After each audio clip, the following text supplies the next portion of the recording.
Our new landlord is already acting like the building belongs to a spreadsheet, my daughter Leah said. Her husband Marcus complained about inspection notices, hallway rules, and rumors of a rent increase.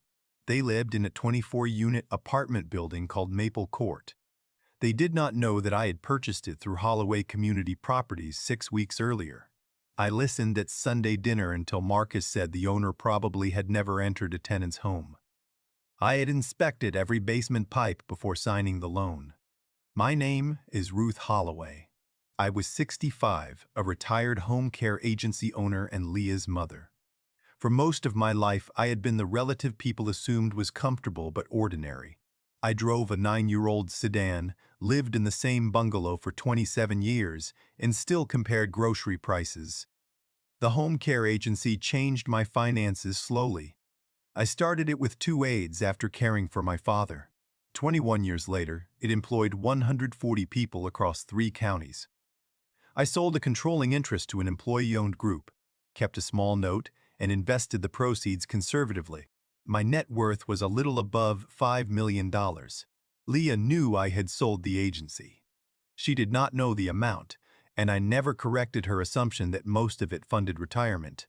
Money had caused arguments in Marcus's family, and I valued privacy. That choice was reasonable until my investment decisions entered the place where my daughter lived. Maple Court stood 3 blocks from a bus line and across from a public park. It had wide windows, oak floors, a shared courtyard, and plumbing installed during a renovation 40 years earlier. Rents were lower than newer buildings nearby. Several tenants had lived there more than a decade. Leah and Marcus moved into apartment 14 after their previous landlord converted units to short-term rentals. They liked the stability and knew many neighbors. Marcus worked as a restaurant manager. Leah taught 4th grade. They paid rent on time and saved for a house. The local prices kept moving faster than their down payment. I first learned Maple Court might be sold from its owner, Helen Voss, a former home care client's daughter. Helen had inherited the building with her brother. They wanted to settle the estate and had received an offer from a regional investment group. That buyer's plan assumed aggressive rent growth and reduced on-site staffing. Helen did not ask me to rescue the property. She asked whether I knew any responsible local buyers. I reviewed the numbers for 2 nonprofit groups, but neither could assemble financing before the investor's deadline. I then considered buying it with my own company and a minority partner who managed affordable housing. The decision was not sentimental. Maple Court cost $4,900,000. Deferred plumbing, roof work, and electrical upgrades required another $580,000 over 3 years. 11 units were significantly below current market rent.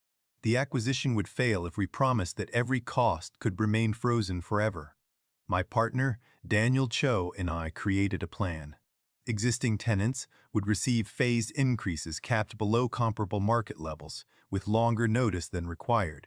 Renovations would focus on safety and systems, not luxury finishes used to justify displacement.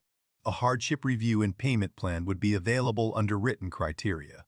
I held 60% of Holloway Community Properties and guaranteed part of the loan. Daniel held 40% and became operating manager. We hired Juniper Residential to handle rent, maintenance, and tenant communication. The structure protected daily decisions from family pressure, but it did not remove my responsibility as controlling owner. Before closing, I told Daniel that my daughter rented in the building. We created a conflict policy. I would not access her payment records, maintenance details, or inspections unless required for a building-wide emergency. Daniel and the management company would handle her lease under the same standards as others. I did not tell Leah before the closing. Part of my reason was legitimate. The financing and sale were confidential until complete. After closing, I delayed because I feared she would believe I had bought the building to watch a rescuer. Each additional day made that explanation weaker. The ownership notice named Holloway Community Properties and Juniper Residential. My surname was common enough that Leah noticed no connection. Public registration listed me as managing member, but tenants had no duty to search business records. The law had been satisfied. Family honesty had not. The first inspection notices covered plumbing shutoff valves, smoke detectors, and electrical panels. Maple Court's records were incomplete, and several tenants had installed locks or large furniture that blocked access.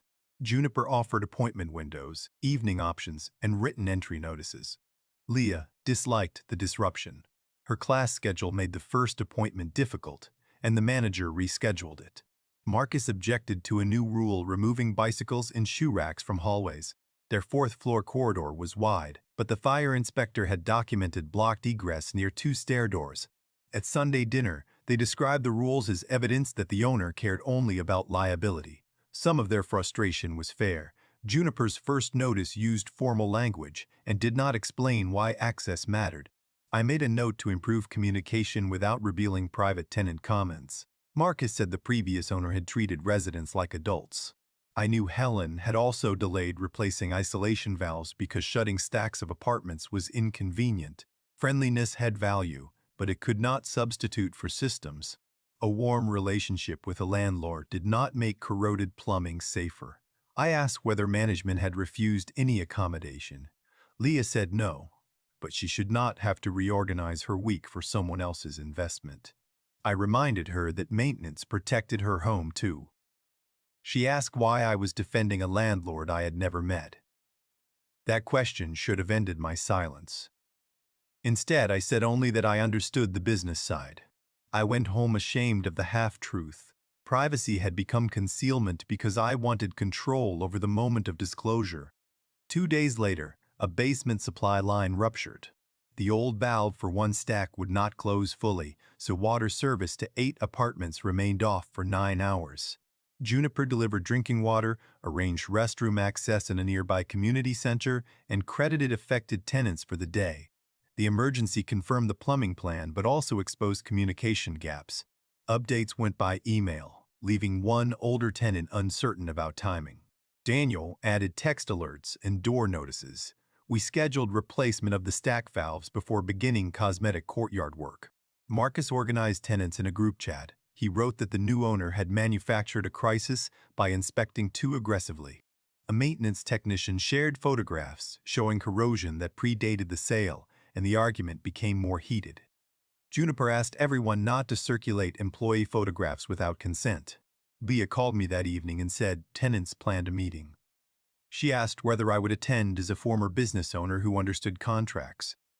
The request made the situation impossible to avoid. I told her I would attend, but not as an outside advisor. "What does that mean?" she asked. "It means I owe you an explanation in person." I invited Leah and Marcus to my house before the tenant meeting. Daniel joined by video because he would handle operating details. I placed the ownership statement, renovation plan, and conflict policy on the table. Then I told them I controlled the company that owned Maple Court. Marcus stared at the documents. Leah first thought I meant I had invested a small amount. I explained the 60% interest and loan guarantee. Her face hardened. "You bought our building and listened to us complain without saying anything." "Yes," I said. "The closing needed confidentiality. The silence afterward was my mistake." She asked whether I had seen their rent payments or maintenance requests. Daniel confirmed that the system blocked my access to unit-level records and that he approved all decisions involving Apartment 14. I had received only building-wide financial summaries. The policy reduced harm, but it did not erase how watched Leah felt. Marcus asked whether I bought the property because of them. I said their presence made the building personally important, but the opportunity came through Helen, and the numbers had to work independently. I would not have committed nearly $5 million merely to influence where they lived. That answer offended him in a different way. He heard that their home was an asset. I acknowledged it was both a home and an investment. Pretending otherwise would create promises the property could not support. The ethical question was whether returns came from maintaining housing fairly or from pushing people out for faster rent growth. I showed them the competing buyers' assumptions. I did not present myself as a savior. Helen could have chosen any qualified offer. Our price was slightly lower, but our closing was reliable, and the plan preserved existing tenancies. The phased increases still mattered to families, and no owner deserved praise for charging rent. Leah asked what their increase would be. Daniel said the same formula applied to all comparable leases, but he would calculate it through management and provide formal notice. I did not know the unit-specific number. That was intentional. Marcus wanted a guarantee that their rent would never rise while I owned the building. I said no. Taxes, insurance, wages, utilities, and repairs changed. I could guarantee the written cap, notice period, hardship process, and no retaliation for tenant organizing. Family status would not create a private rent class. He called that cold. Leah told him to stop. Then she told me my secrecy had been cold, too. Both statements contained truth. I apologized without explaining the apology away. I had protected the transaction and then protected myself. They still attended the tenant meeting. I stood at the front beside Daniel and Juniper's manager. I introduced myself as controlling owner and disclosed that one tenant was my daughter. I described the conflict policy before anyone discovered the relationship through rumor. The room reacted in several directions. Some tenants worried Leah would receive favors. Others worried complaints would reach family conversations. Leah said publicly that she had learned the ownership only 2 days earlier and wanted the same privacy protections as everyone else. Daniel reviewed the 3-year capital plan. The first year included plumbing valves, electrical panels, fire door work, and roof drainage. Courtyard landscaping moved later. Rent adjustments would occur only at lease renewal, with at least 120 days of notice. A tenant named Mrs. Alvarez asked whether the hardship policy required sharing humiliating personal details. We revised the form after her question. Applicants could provide limited income documentation to an independent reviewer, not a narrative of suffering to management. Approval criteria and appeal steps were written. Marcus raised the hallway rule. The fire inspector explained clearance requirements and offered secure bicycle storage in an unused basement room after improvements. Tenants would receive numbered spaces without an extra fee. The solution cost money, but answered the practical reason bicycles had entered hallways. The meeting lasted nearly 3 hours. Nobody applauded at the end. Tenants elected 3 representatives to meet quarterly with Daniel. Leah declined nomination because of the family conflict. That decision disappointed her, but it protected the council from questions about access. The first rent notices went out 6 weeks later. Average increases were 4%, with lower adjustments for units already near the target range. 3 households received hardship deferrals. One tenant chose to move for reasons unrelated to rent, and the vacancy was renovated without displacing anyone. Leah and Marcus received a 4.2% increase. Marcus asked me privately to cover the difference as a gift. I declined because disguising a rent favor as family support would undermine the conflict policy. I said we could discuss ordinary family gifts at another time, unrelated to Maple Court. He was angry for several days. Leah understood the boundary but remained hurt by the original secrecy. She stopped discussing the building at Sunday dinner. I accepted that distance instead of asking for quick forgiveness. The plumbing replacement caused more disruption than planned. Walls opened in kitchens, water shutoff shifted, and one contractor left dust in 2 units. Juniper paid for cleaning and extended the schedule. We reported the delay rather than blaming tenants for access. During work in apartment 14, a plumber found an unapproved dishwasher connection installed before Leah moved in. It lacked a proper shutoff.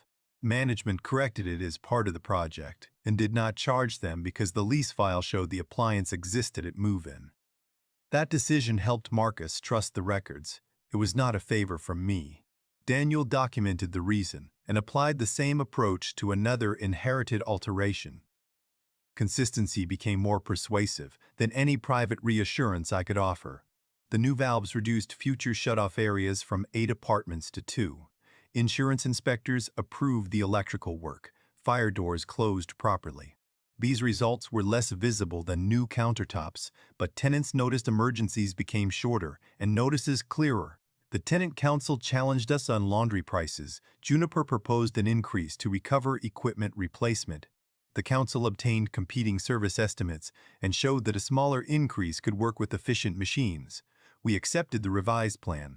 Ownership did not require pretending every initial proposal was correct.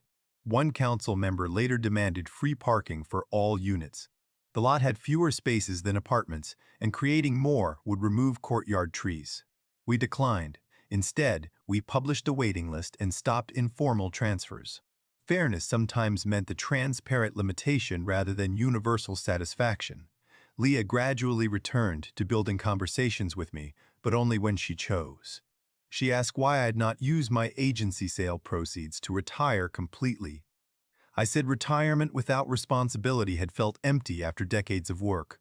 Housing offered durable value, but I had underestimated how personal that responsibility became.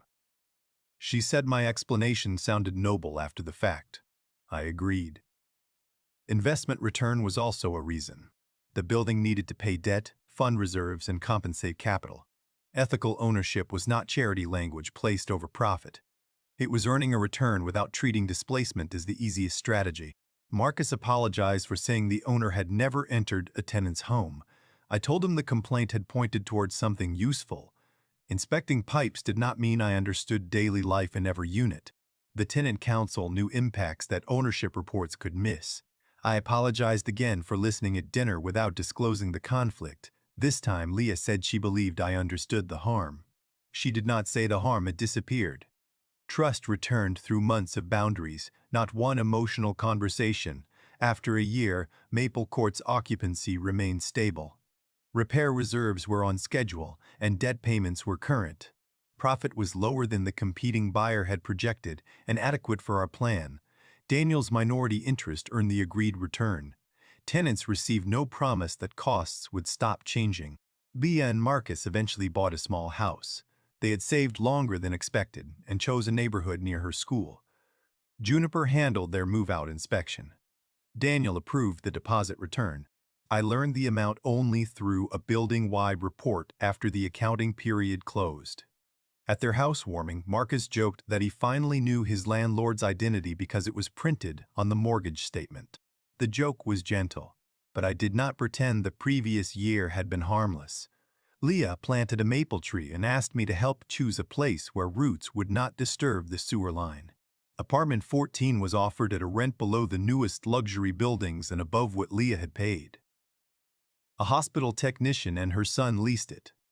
Their application went through standard screening. I knew only the household size and approved monthly portfolio report, not their private documents. Holloway Community Properties later acquired a smaller 12-unit building. Before closing, we prepared a plain language ownership letter naming Daniel and me, our roles, the planned repairs, and the tenant contact process. Privacy no longer meant hiding the people who held decision authority. I kept professional management and the conflict policy even after Leah moved. Those systems had never been merely protection from family accusations. They separated asset oversight from personal curiosity and created records tenants could challenge. Good boundaries remained useful after the dramatic reason for them ended. We also added an annual privacy audit. The review confirmed who had opened tenant files, why access occurred, and whether permissions still matched each role. No family relationship appeared in the criteria. Trust became something the company could test instead of merely claiming. The experience also changed Sunday dinner. We did not discuss individual tenants or confidential operations. Leah sometimes asked about capital projects, and I answered at a general level. Marcus occasionally brought a tenant concern he heard from friends, and I directed it to management instead of turning dinner into an unofficial service desk. The second year brought a test that had nothing to do with Leah. Property insurance increased by 23% after regional storm losses. Taxes rose as well.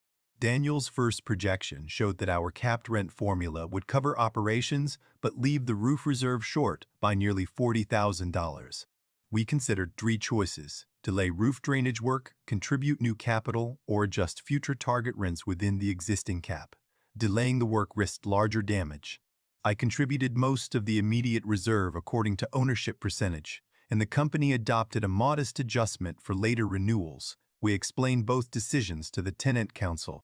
One representative asked why tenants should pay anything if owners have millions. I said personal capacity could support a temporary contribution, but a building that depended forever on unpriced gifts would become unstable when ownership changed. The property needed durable economics and limits that prevented those economics from becoming an excuse for displacement. The council requested the insurance documentation. We provided the premium summary, tax notice, reserve schedule, and redacted loan requirements. We did not disclose unrelated personal assets. Transparency meant showing facts behind a housing decision, not surrendering every boundary. Two representatives still opposed the increase, but they agreed the explanation was verifiable. Roof drainage work uncovered decayed wood beneath one corner. The repair added $18,000 and extended scaffolding by a week. Management notified tenants immediately, moved a planned courtyard event, and offered window cleaning after the work. Nobody enjoyed the noise. Nobody learned about the delay from a worker in the hallway. Mrs. Alvarez later told me that the clearest improvement was not physical. Under Helen, she had liked the owner but often waited for answers. Under our system, she sometimes disliked the answer but knew when it would arrive and how to appeal. Her comments stayed with me because accountability was not the same as popularity. The hardship policy also revealed a flaw. A tenant recovering from surgery missed the application deadline while hospitalized. The written rule gave management no extension. Daniel recommended denial, then asked whether the rule served its purpose. We added a documented exception for verified incapacity and allowed an independent reviewer to approve it. Changing the policy did not mean rules were meaningless. It meant a rule designed for fairness had encountered a circumstance its authors failed to imagine. We recorded the exception and made it available to everyone under the same condition. Quiet authority should be capable of correction without requiring public embarrassment. Marcus heard about the policy change through the council minutes and said the old me might have solved it privately with a phone call. He was right. Private intervention would have helped one person while leaving the defective rule intact. The formal correction protected future tenants I would never meet. Leah asked whether owning housing felt different from employing home care aides. Both involved responsibility, but the power operated differently. Employees could leave a job, though not always easily. A tenant's home contained routines, schools, transportation, medical needs, and community. A careless decision entered more than a budget. That realization made me more cautious about expansion. Daniel presented a 30-unit property whose projected return depended on renovating vacant units and raising every remaining lease rapidly. The plan was legal and common. We declined because the transition risk did not match the operating principles we had promised investors and ourselves. Declining did not solve the city's housing shortage. Another buyer purchased the property, and several tenants later moved. I resisted describing our decision as moral victory. Responsible ownership could protect the buildings we controlled, but it could not replace public policy, new supply, rental assistance, or tenant law. I began serving on a local housing preservation committee, clearly disclosing my financial interest. Tenant advocates challenged assumptions I had treated as neutral. Other owners explained financing constraints advocates sometimes underestimated. The meetings rarely produced simple agreement, but they prevented any group from treating private experience as the whole system. Leah attended one public session as a teacher concerned about student displacement. We sat on different sides of the room and spoke from different roles. Afterward, we drove home together, without forcing our views into one family position. Trust had matured enough to permit visible disagreement. My daughter and son-in-law complained about their new landlord before they knew it was me. Some complaints were exaggerated, and some revealed real problems. The surprise did not make me automatically right. Ownership gave me the duty to listen, disclose conflicts, maintain systems, and accept limits on my own access. Quiet wealth was not the power to remain invisible. It was the responsibility to become accountable when invisibility affected someone else's home.